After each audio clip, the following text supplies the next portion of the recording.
सिंह पर सवार है भवानी, संकट हरनी माँ कल्याणी। जो तेरा सुमिरन करता, भव सागर से पार उतरता। जय माता दी। आप सभी का दिन शुभ हो और माता रानी की कृपा आप सभी पर बनी रहे।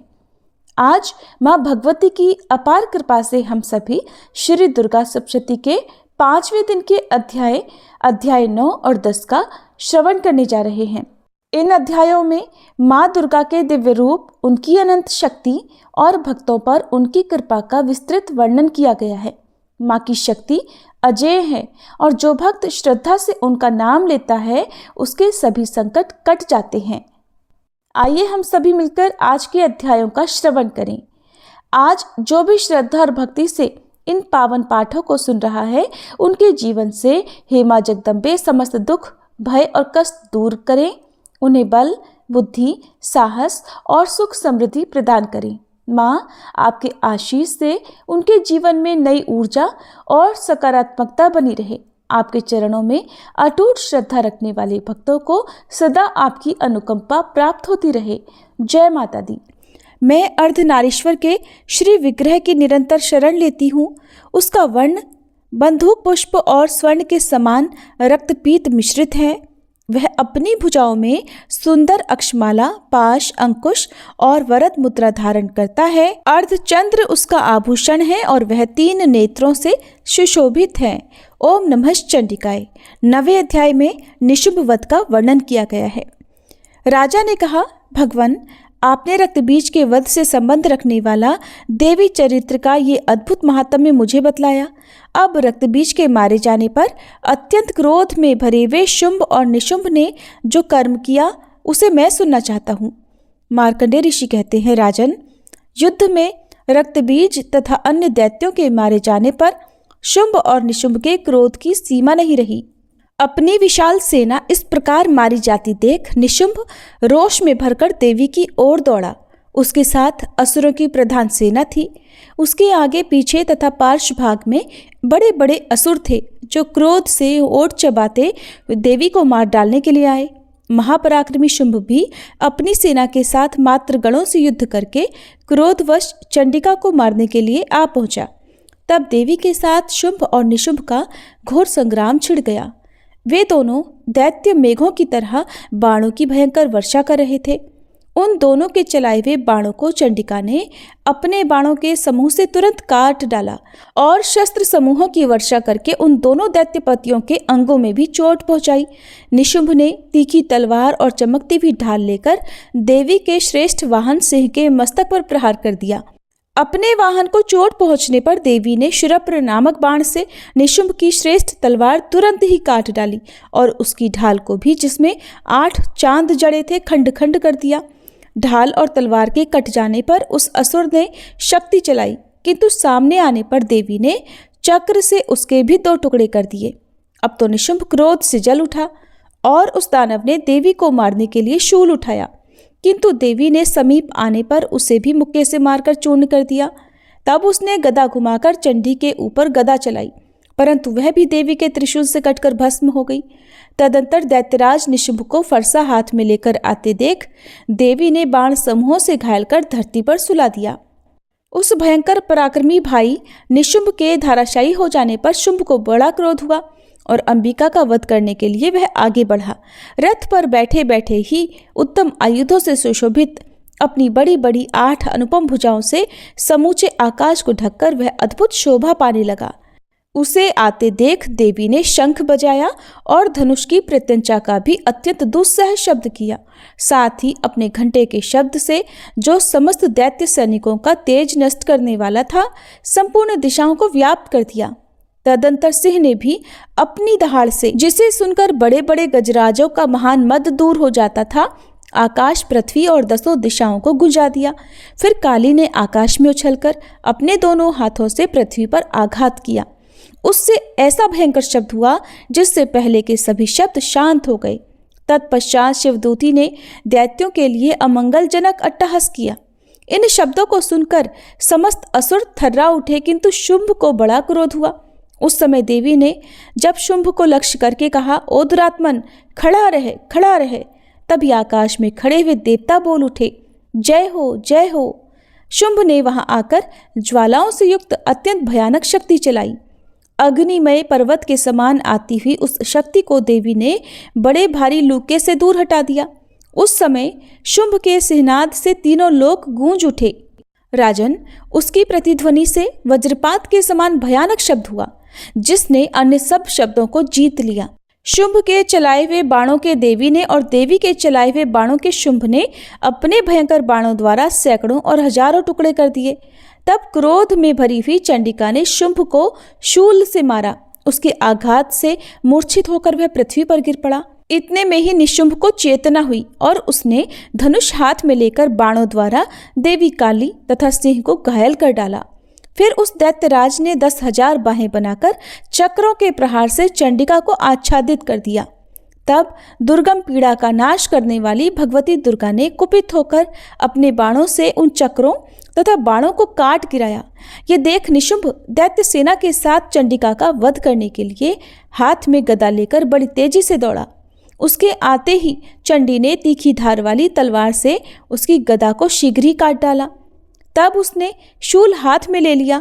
देवताओं को पीड़ा देने वाले निशुंभ को शूल हाथ में लिए आते देख चंडिका ने वेग से चलाए हुए अपने शूल से उसकी छाती छेद डाली। शूल से विदीर्ण हो जाने पर उसकी छाती से एक दूसरा महाबली एवं महापराक्रमी पुरुष खड़ी रह कहता हुआ निकला। उस निकलते हुए पुरुष की बात सुनकर देवी ठठाकर हंस पड़ी और खड्ग से उन्होंने उसका मस्तक काट डाला। फिर तो वह पृथ्वी पर गिर पड़ा। तदंतर सिंह अपनी दाढ़ों से असुरों की गर्दन कुचल कर खाने लगा। ये बड़ा भयंकर दृश्य था। इधर काली तथा शिव दूती ने भी अन्यान्य दैत्यों का भक्षण आरंभ कर दिया। कौमारी की शक्ति से विदीर्ण होकर कितने ही महादैत्य नष्ट हो गए। ब्रह्माणी के मंत्रपूत जल से निस्तेज होकर कितने ही भाग खड़े हुए। कितने ही दैत्य माहेश्वरी के त्रिशूल से छिन्न भिन्न होकर धाराशायी हो गए। वाराही के थूथन के आघात से कितनों का पृथ्वी पर कचूमर निकल गया। वैष्णवी ने भी अपने चक्र से दानवों के टुकड़े टुकड़े कर डाले। ऐन्द्री के हाथ से छूटे हुए वज्र से भी कितने ही प्राणों से हाथ धो बैठे। कुछ असुर नष्ट हो गए और कुछ उस महायुद्ध से भाग गए तथा कितने ही काली शिवदूती तथा सिंह के ग्रास बन गए। जय माता दी। इस प्रकार श्री मार्कंडेय पुराण में सावर्णिक मनवंतर की कथा के अंतर्गत देवी महात्म्य में निशुंभ वध नामक 9वां अध्याय पूर्ण हुआ। अब सुनिए 10वां अध्याय, जिसमें शुंभ वध का वर्णन किया गया है। 10वें अध्याय को शुरू करने से पहले हम सब मिलकर माँ जगदम्बे का ध्यान करें। मैं मस्तक पर अर्धचंद्र धारण करने वाली शिव शक्ति स्वरूपा भगवती कामेश्वरी का हृदय में चिंतन करती हूँ। वे तपाए हुए स्वर्ण के समान सुंदर हैं। सूर्य, चंद्रमा और अग्नि, ये ही 3 उनके नेत्र हैं और वे अपने मनोहर हाथों में धनुष, बाण, अंकुश, पाश और शूल धारण किए हुए हैं। मार्कंडेय ऋषि कहते हैं, राजन, अपने प्राणों के समान प्यारे भाई निशुंभ को मारा गया देख तथा सारी सेना का संहार होता जान शुंभ ने कुपित होकर कहा, दुष्ट दुर्गे, तू बल के अभिमान में आकर झूठ मूठ का घमंड ना दिखा। तू बड़ी माननी बनी हुई है, किंतु दूसरी स्त्रियों के बल का सहारा लेकर लड़ती है। तब देवी बोली, ओ दुष्ट, मैं अकेली ही हूँ। इस संसार में मेरे सिवा दूसरी कौन है? देख, ये मेरी ही विभूतियाँ हैं, इसलिए मुझ में ही प्रवेश कर रही हैं। तदंतर ब्रह्माणी आदि समस्त देवियाँ अंबिका देवी के शरीर में लीन हो गई। उस समय केवल अंबिका देवी ही रह गई। तब देवी बोली, मैं अपनी ऐश्वर्य शक्ति से अनेक रूपों में यहाँ उपस्थित हुई थी। उन सब रूपों को मैंने समेट लिया। अब अकेली ही युद्ध में खड़ी हूँ, तुम भी स्थिर हो जाओ। मार्कंडेय ऋषि कहते हैं, राजन, तदंतर देवी और शुंभ दोनों में सब देवताओं तथा दानवों के देखते देखते भयंकर युद्ध छिड़ गया। बाणों की वर्षा तथा तीखे शस्त्रों और दारुण अस्त्रों के प्रहार के कारण उन दोनों का युद्ध सब लोगों के लिए बड़ा भयानक प्रतीत हुआ। उस समय अंबिका देवी ने जो सैकड़ों दिव्य अस्त्र छोड़े, उन्हें दैत्यराज शुंभ ने उनके निवारक अस्त्रों द्वारा काट डाला। इसी प्रकार शुंभ ने भी जो दिव्य अस्त्र चलाए, उन्हें परमेश्वरी ने भयंकर हुंकार शब्द के उच्चारण आदि द्वारा खिलवाड़ में ही नष्ट कर डाला। तब उस असुर ने सैकड़ों बाणों से देवी को आच्छादित कर दिया। ये देख क्रोध में भरी हुई उन देवी ने भी बाण मारकर उसका धनुष काट डाला।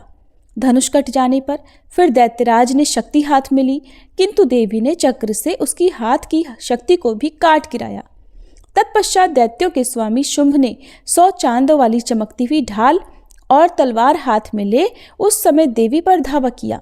उसके आते ही चंडिका ने अपने धनुष से छोड़े हुए तीखे बाणों द्वारा उसकी सूर्य किरणों के समान उज्जवल ढाल और तलवार को तुरंत काट दिया। फिर उस दैत्य के घोड़े और सारथी मारे गए। धनुष तो पहले ही कट चुका था। अब उसने अंबिका को मारने के लिए उद्यत होकर भयंकर मुदगर हाथ में लिया। उसे आते देख देवी ने अपने तीक्ष्ण बाणों से उसका मुदगर भी काट डाला, जिस पर वह असुर मुक्का तानकर बड़ी तेजी से देवी की ओर झपटा। उस दैत्यराज ने देवी की छाती में मुक्का मारा, तब उन देवी ने भी उसकी छाती में एक चांटा जड़ दिया। देवी का थप्पड़ खाकर दैत्यराज शुंभ पृथ्वी पर गिर पड़ा, किंतु पुनः सहसा पहले की तरह उठकर खड़ा हो गया। फिर वह उछला और देवी को ऊपर ले जाकर आकाश में खड़ा हो गया। तब चंडिका आकाश में भी बिना किसी आधार के ही शुंभ के साथ युद्ध करने लगी। उस समय दैत्य और चंडिका आकाश में एक दूसरे से युद्ध करने लगे और उनका वह युद्ध पहले सिद्ध और मुनियों को विस्मय में डालने वाला हुआ। फिर अंबिका ने शुंभ के साथ बहुत देर तक युद्ध करने के पश्चात उसे उठाकर घुमाया और पृथ्वी पर पटक दिया। पटके जाने पर पृथ्वी पर आने के बाद वह दुष्टात्मा दैत्य पुनः चंडिका का वध करने के लिए उनकी ओर बड़ी तेजी से दौड़ा। तब समस्त दैत्यों के राजा शुंभ को अपनी ओर आते देख देवी ने त्रिशूल से उसकी छाती छेदकर उसे पृथ्वी पर गिरा दिया। देवी के शूल की धार से घायल होने पर उसके प्राण पखेरु उड़ गए और वह समुद्रों, द्वीपों तथा पर्वतों सहित समूची पृथ्वी को कंपाता हुआ भूमि पर गिर पड़ा। इसके बाद उस दुरात्मा के मारे जाने पर संपूर्ण जगत प्रसन्न और पूर्ण स्वस्थ हो गया। आकाश स्वच्छ दिखाई देने लगा। पहले जो उत्पात सूचक मेघ और उल्कापात होते थे वे सब शांत हो गए तथा उस दैत्य के मारे जाने पर नदियां भी ठीक मार्ग से बहने लगीं।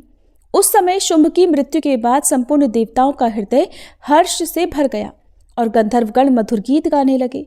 दूसरे गंधर्व बाजे बजाने लगे, अप्सराएं नाचने लगी, पवित्र वायु बहने लगी, सूर्य की प्रभा उत्तम हो गई। अग्निशाला की बुझी हुई आग अपने आप प्रज्वलित हो उठी और संपूर्ण दिशाओं के भयंकर शब्द शांत हो गए। जय माता दी। इस प्रकार श्री मार्कंडेय पुराण में सावर्णिक मनवंतर की कथा के अंतर्गत देवी महात्म्य में शुंभ वध नाम का 10वां अध्याय पूर्ण हुआ। जिन्होंने भी श्रद्धा और भक्ति से इस पाठ को सुना, माँ उसके जीवन में उजियारा फैलाए और हर कठिनाई को सरल बना दे। हे माँ, अपने भक्तों पर सदा कृपा बनाए रखना, जीवन पथ पर हर कठिनाई को सहजता से पार करने का आशीर्वाद देना। आप सभी से अनुरोध है कि आज के इस अध्याय को आप अधिक से अधिक भक्तों तक पहुंचाएं ताकि माँ का आशीर्वाद सबको प्राप्त हो सके। प्रिय श्रोताओं, कल हम श्री दुर्गा सप्तशती के 6ठे दिन के अध्याय के साथ फिर से मिलेंगे। तब तक माता रानी की भक्ति में लीन रहिए और माँ की जय जयकार करते रहिए। जय माता दी।